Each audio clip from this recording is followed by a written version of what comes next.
Salut les amis, aujourd'hui on est parti pour l'épisode numéro 842 de l'After Zap Image. On va débuter avec les principaux résultats de la veille lors de cette soirée de matchs amicaux. À noter la victoire de la Belgique qui a renversé la Suisse 2-1 grâce à Michy Batshuayi, l'Allemagne qui s'impose face à la République tchèque 1-0, l'Italie qui dispose facilement de l'Estonie 4-0, les Pays-Bas et l'Espagne se quittent sur un score nul de 1 partout, la victoire de la Pologne face à l'Ukraine 2-0, le Portugal qui étrille Andorre 7-0, et donc l'équipe de France battue par la Finlande 2-0. Au Stade de France, tout s'est passé en l'espace de 3 minutes entre la 29e et la 32e. Les Finlandais ont marqué deux fois, deux jolis buts. Le premier avec cette récupération très très haute, et puis le deuxième but de Valakari, il est magnifique, hein, il est somptueux. Cette frappe du gauche un petit peu enroulée qui va sous la barre transversale, qui va battre tout simplement Steve Mandanda, qui ne peut rien faire hein, sur ce but, tant la frappe est somptueuse. Il y avait évidemment beaucoup de changements du côté de l'équipe de France. Je pense qu'on n'est pas prêt de revoir cette équipe. Dès samedi, évidemment, on reverra certainement d'autres joueurs sur le terrain. En tout cas, c'était plutôt décevant ce que nous ont montré les Bleus hier. Il y a évidemment des joueurs qui n'ont pas marqué des points hier, ça c'est une certitude. Au niveau du milieu de terrain, il y a des joueurs qui n'étaient pas en forme, qui n'ont pas fait un bon match, donc assez décevant ce qu'a montré l'équipe de France hier. Pourtant les Bleus avaient fait 20 premières minutes assez intéressantes avec de l'intensité, de l'ambition dans le jeu. Ça n'a pas terminé au fond des filets parce que Marcus Thuram a malheureusement raté deux énormes occasions. Hier, il a eu deux grosses occasions sur les 20-25 premières minutes qu'il n'a pas su mettre au fond, et puis après ça s'est compliqué pour les Bleus évidemment avec des Finlandais très très efficaces. Ils n'ont tiré que 4 fois au but hier les Finlandais, il y en a deux quand même qui vont au fond des filets. Pour l'équipe de France, on peut parler aussi de cette inefficacité dans la surface de réparation quand même pour les Bleus hier, 22 tirs, seulement 4 tirs cadrés. Ensuite une déclaration de Steve Mandanda qui nous dit: ce n'est pas forcément un manque d'envie, mais ils ont couru beaucoup plus que nous et ils ont fait tout simplement plus que nous du côté de la Finlande. Nous on avait de la volonté, mais ça ne s'est pas retranscrit sur le terrain. Donc évidemment, comme on l'a dit, je pense qu'on n'est pas prêt de revoir cette équipe avec Didier Deschamps. Une petite info hier, Marcus Thuram, on en a parlé, a joué évidemment son premier match avec l'équipe de France il y a 22 ans. Son papa soulevait la Coupe du Monde avec les Bleus 22 ans plus tard. C'était une première pour Marcus Thuram qui sait créer des occasions, surtout sur la première période. Il a aussi touché la barre transversale, donc des choses assez intéressantes pour Marcus Thuram. Mais bon, c'est vrai que sur une première titularisation, on a vu 30 premières minutes assez intéressantes, et puis après c'est vrai qu'il a un petit peu disparu quand même du match. Ensuite du côté de Ruben Aguilar, c'était évidemment aussi ses premières minutes avec l'équipe de France, lui qui a été appelé en renfort en tout début de semaine. Il est entré en cours de jeu en seconde mi-temps. L'adversaire de l'équipe de France, le prochain adversaire, c'est le Portugal. La sélection portugaise n'a pas fait de détails hier. Les Rouges de Fernando Santos s'imposent 7-0 face à Andorre avec un but pour Pedro Neto, un doublé pour Paulinho, un but pour Renato Sanchez, un but aussi pour Cristiano Ronaldo et Joao Félix qui est inarrêtable actuellement. On aura évidemment un très très gros match entre le Portugal et la France samedi. Évidemment, les Bleus sont prévenus. Hier, c'était peut-être un accident. Là, on sait que ça sera un tout autre match samedi face au Portugal, et ça sera très compliqué. Petite info du côté de la Rora, la sélection espagnole, Sergio Ramos égale le record de Gigi Buffon, le gardien italien, pour le plus grand nombre d'apparitions internationales pour une nation de l'UEFA. Hier, Sergio Ramos est entré en cours de jeu face aux Pays-Bas, donc 176e match de Sergio Ramos avec la Rora. Une déclaration de Toni Kroos qui nous dit: nous ne sommes que des marionnettes de la FIFA et de l'UEFA. S'il y avait un syndicat des joueurs, nous ne jouerions pas une Ligue des Nations ou une Super Coupe d'Espagne en Arabie Saoudite. Actuellement, tout ce qui est fait dans le milieu du football est fait pour l'aspect financier. On ne s'occupe pas de la santé des joueurs. Voilà la déclaration de Toni Kroos. Évidemment, on est tous d'accord sur ce point. C'est compliqué pour les plus grands joueurs. On le répète tous les jours. Après, Toni Kroos, je pense qu'il doit le savoir, mais le syndicat des joueurs, il existe. Il y en a un.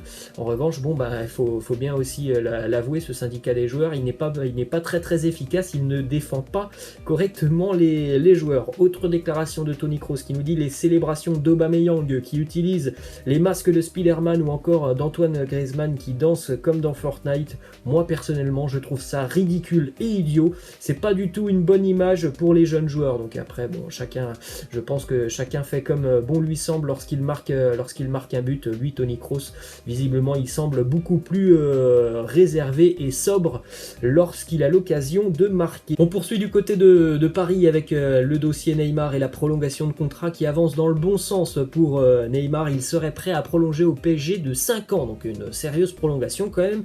On rappelle qu'il a de petites revendications, donc il espère évidemment que son salaire ne sera pas diminué. Il veut aussi des garanties sportives. En gros, il veut tout simplement que le recrutement soit cohérent pour permettre au club d'ajouter une ligne supplémentaire à son palmarès. Donc c'est simple, il veut une équipe compétitive. C'est bien logique, hein. Du côté de Paris, on a toujours cette ambition d'aller chercher la Champions League, donc il faut une équipe compétitive pour aller remporter la coupe aux grandes oreilles. Une autre info qui concerne Neymar et le Barça.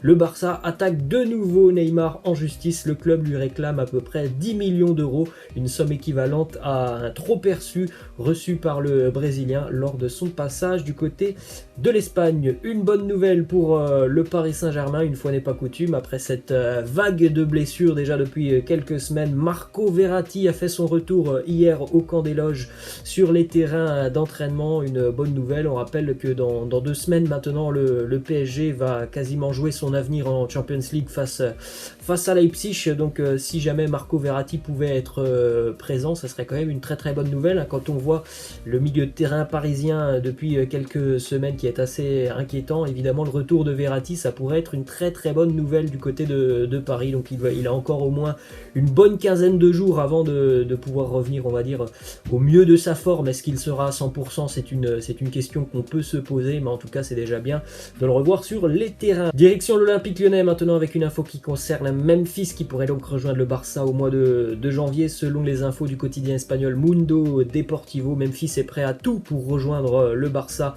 et il aurait d'ores et déjà accepté que son contrat du côté de Barcelone porte un salaire inférieur à ce qu'il touche du côté de Lyon actuellement. En tout cas sur la première année de son contrat, il accepterait de toucher moins que ce qu'il touche du côté de Lyon actuellement. Autre info du côté de l'Olympique Lyonnais, c'est Jean-Michel Aulas qui refuse de parler d'une prolongation de contrat de Rudy Garcia pour le moment. Il nous dit c'est un sujet qu'on n'a souvent pas abordé. J'ai dit qu'on ne prendra pas position d'ici à la fin de la saison. Ce n'est pas d'actualité pour le moment. Ensuite, du côté de Barcelone, une déclaration de Ronald Koeman qui nous dit pour gagner la Ligue des Champions, il y a beaucoup à améliorer. Donc c'est sûr, hein, le Barça ne s'est pas métamorphosé en 2 mois. Ils ne sont pas passés d'un 8-2 face au Bayern à pouvoir gagner la Ligue des Champions actuellement. Il y aura encore évidemment beaucoup de choses à améliorer du côté du Barça pour pouvoir prétendre à aller chercher pourquoi pas la Ligue des Champions, mais pour le moment évidemment on en est très loin. Une statistique de Léo Messi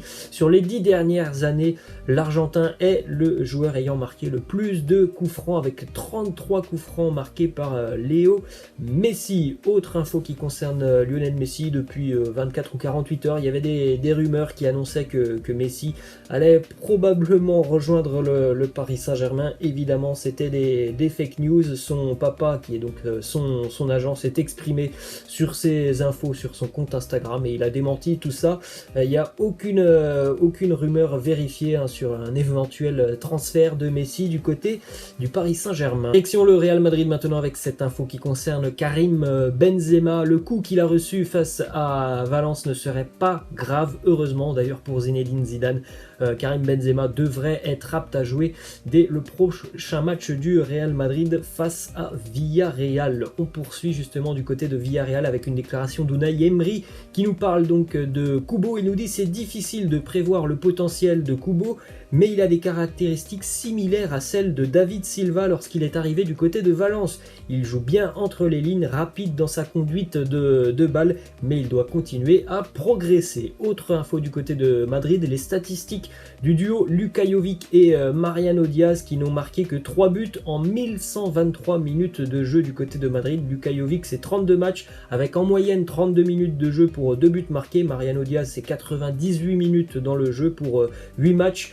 12 minutes par match de jeu et un petit but marqué, donc c'est bien logique qu'on ne les voit pas souvent sur le terrain parce que lorsqu'ils ont un petit peu de temps de jeu, alors surtout pour Luka Jovic, voilà, c'est pas assez tranchant ce que l'on voit sur le terrain. Une info du côté de Milan, une déclaration de Brahim Diaz qui nous parle de Zlatan. Il nous dit: Zlatan il a le même âge que mon papa mais il continue de faire les différences dans le football, il n'y a pas d'âge et il le montre, nous avons une très très bonne connexion, il me donne de bons conseils et on s'entend très bien. Autre info du côté de Milan, ça fait la une du quotidien italien, la Gazzetta dello Sport, le Milan qui va se pencher sur le dossier Marcus Thuram dès ce mercato hivernal. Les Milanais envisagent un duo Marcus Thuram, Zlatan Ibrahimovic en pointe pour la deuxième partie de saison. Du côté de Hoffenheim, le club a décidé de placer toute son équipe en quarantaine suite à la découverte de 5 cas positifs au Covid, dont 4 joueurs. On poursuit avec une petite info qui concerne Philipp Lahm. L'ancien international allemand a fêté son anniversaire hier. Regardez cette statistique. Entre septembre 2014 et octobre 2015, donc sur une période d'un petit peu plus d'un an, Philipp Lahm n'a commis aucune faute en Bundesliga. 0 faute en 1 an et 1 mois. 0 carton rouge durant toute sa carrière. Ce sont des statistiques quand même incroyables quand on sait qu'il est défenseur. On poursuit avec cette petite info qui concerne Bruno Genesio, ancien entraîneur de l'Olympique Lyonnais. On sait que maintenant il est du côté du championnat chinois. Il entraîne à Pékin le Beijing Guoan. Hier, il a remporté le match pour la 3e place du championnat chinois. Il est donc qualifié pour la Ligue des champions asiatiques 2021. Pour ceux que ça intéresse d'ailleurs, la finale du championnat chinois aura lieu ce midi. Et on termine avec cette info qui concerne Diego Maradona. La très bonne nouvelle, on rappelle qu'il a été opéré avec succès au niveau du cerveau, il va bien, il a même été autorisé à sortir de l'hôpital. On l'a vu hier en posé avec cette photo avec son médecin Diego Maradona avec le sourire. Voilà les amis, c'est la fin de cet After Zap Image. J'espère que ça vous a plu. N'hésitez pas à lâcher un like, à vous abonner à la chaîne pour ceux qui ne sont pas abonnés. Je vous laisse et je vous dis à demain. Ciao.